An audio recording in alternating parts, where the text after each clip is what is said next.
यहाँ कह रहे हैं कि कलकम तो एक रात्रेण पंचरात्रेण बुध बुधम दशाहेन करकंधु पेष्यंडम वा ततः परम।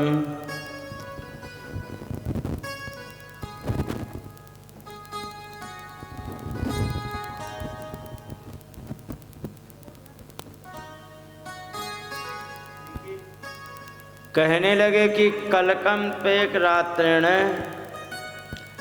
एक रात्रि में रज और कण मिलकर के माने उसका निषेचन हो जाता है एक रात में, और इसके बाद पंचरात्रेण बुदबुदम, माता के उदर में 5 रात में बुलबुले की जितना बन जाता है। दशाहेन तु करकंधु, 10 दिन में करकंधु माने बेर के जितना होता है। पेष्यंडम वा ततः परम, इसके बाद मांसपेशियां आदि बन जाती हैं। और बाद में बताया कि मासेन तु शिरोद्वाभ्याम वायंग्रह विग्रह, 1 महीने में तो सिर और भुजाएं निकलने लग जाती हैं। 1 महीने में तो सिर आ जाता है। द्वाभ्याम वायंग्रह विग्रह, दूसरे महीने में हाथ और पैरों के निशान बन जाते हैं।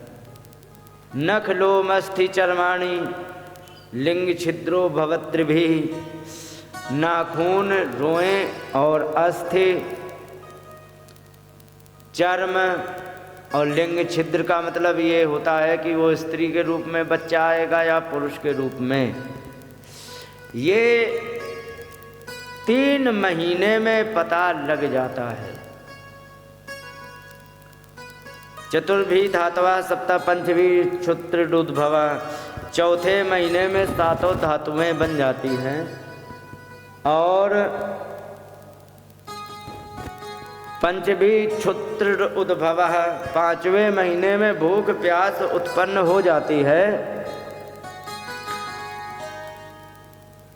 और षड्भी जरायुणा वीता कुक्षो भ्राम्यति दक्षिणे, 6ठे महीने में माता के उदर में गर्भ में बच्चा घूमने लग जाता है।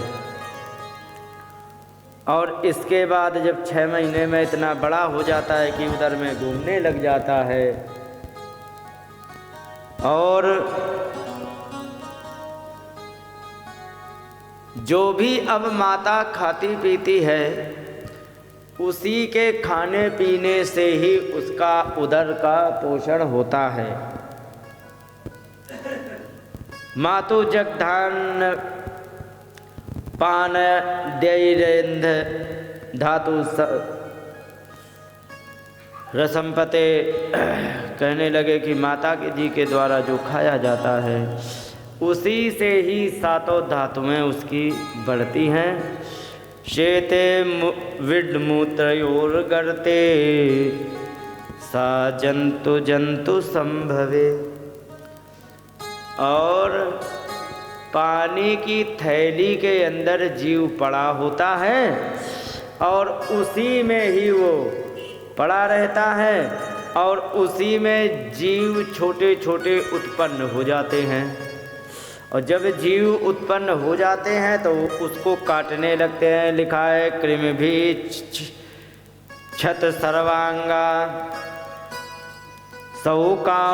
सौकुमार्या प्रतिक्षणात्, उस बच्चे को जीव जब लगातार हर क्षण खाते रहते हैं तो मूर्छाम आपनोति उरुक्लेशस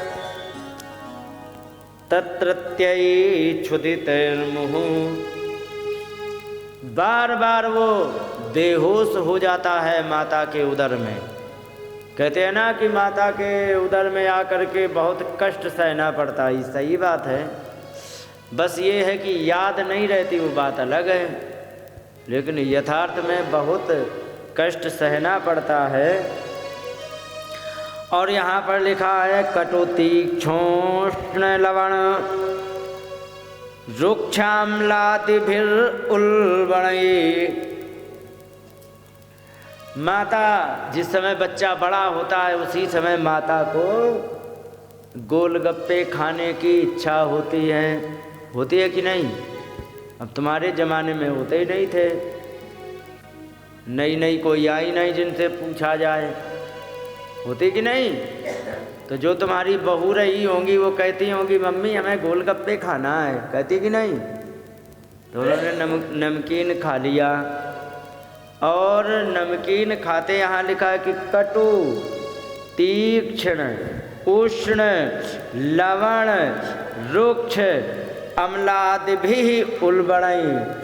कड़वा मिर्च वाला, तीखा, कड़वा का मतलब कुछ हरी हरी घास जैसी कड़वे चटनी वगैरह होती है, और तीक्ष्ण माने बहुत ज़्यादा तीखा मिर्च का, और उष्ण बनाया शुद्ध देसी घी का परोठा, गरमे गरम ठूंस लिया माता ने, समझ गए? तो ये जब जाते हैं, और क्या चीज़ है, रुक्ष रूखा रूखा चने खा लिए, कहीं चने खाएंगे थोड़े छोटे छोटे जो दाने होते हैं, पिस तो पाते नहीं हैं, तो वो बच्चे को चुभते हैं। और अम्ल माने खट्टा खट्टा खाया, तो जो भी खट्टा और ये नमकीन मिर्च खाई, तो इससे क्या है कि जाते ही बच्चे को छू जाता है, तो उसको भयंकर जलन होती है। यहाँ लिखा है मातृभुक्त रूपपृष्ठ सर्वांगोत्थित वेदना। माता जिस समय खाती है तो उसको छू जाने के कारण कहाँ गड़बड़ है, आज खरखर खरखर हो रहा है बहुत बुरी तरह। तो यहाँ पर कहते हैं कि जिस समय माता खा लेती है तो बच्चे को भयंकर जलन होती है, और जलन होने के कारण फिर लिखा है कि अकल्पा स्वांग चेष्टायाम शकुन्ते इव पंजरे। वो बच्चा इतना कमज़ोर होता है कि अपने अंगों को हिला भी नहीं पाता है, कैसे कि जैसे पक्षी को पिंजरे में बंद कर दो। और इसके बाद तत्र लब्ध स्मृति दैवात कर्म जन्म शतोद्भवम, 100 जन्म की उसे याद आ जाती है। अच्छा एक बात बता दें, विज्ञान ने, आज की मॉडर्न साइंस ने इतना तो जान लिया है कि कितने महीने में, लाला तुम खड़े क्यों हो, बैठ जाओ तुम भी, आज विघ्न बहुत है भाई, इनका कोई इलाज भी नहीं है, न शांत करने वाले हैं। तो कहने का मतलब ये है कि अपने यहाँ विज्ञान ने खोज कर लिया है कि किस महीने में कौन सा अंग उत्पन्न होता है, कितना बड़ा हो जाता, लेकिन कीड़े भी खाते हैं, ये भागवत में एडिशनल मिला कि नहीं? वहाँ पर नहीं वर्णन है, वहाँ तो कहते अरे बच्चा पल रहा है, खूब बढ़िया है, हिल डुल रहा है। अरे वो हिल डुल नहीं रहा है, एक एक क्षण आफतों से गुजर रहा है। और कीड़े नोच नोच के जब खाते हैं तब उसे भयंकर दर्द होता है, और जब भयंकर दर्द होता है, उसे बहुत ज़्यादा वेदना होती है, तो उससे वो बेहोश होके गिर जाता, फिर भी होश आता है, तब नोचा जाता, और मूड़ के बल अलग से होता है, सिर नीचे पैर ऊपर।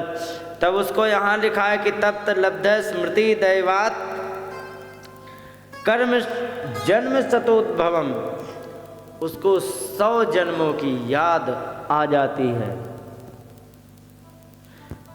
और इसके बाद कह रहे कि स्मरण दीर्घ अनुच्छ्वासं शर्म किम नाम विंदते। और फिर वो परेशान होता रहता है। इसके बाद यहाँ पर स्तुति करता है, भगवान आपने हमारी जो दुर्गति की है, वास्तव में मैं इसी लायक हूँ और इसी लायक होने के कारण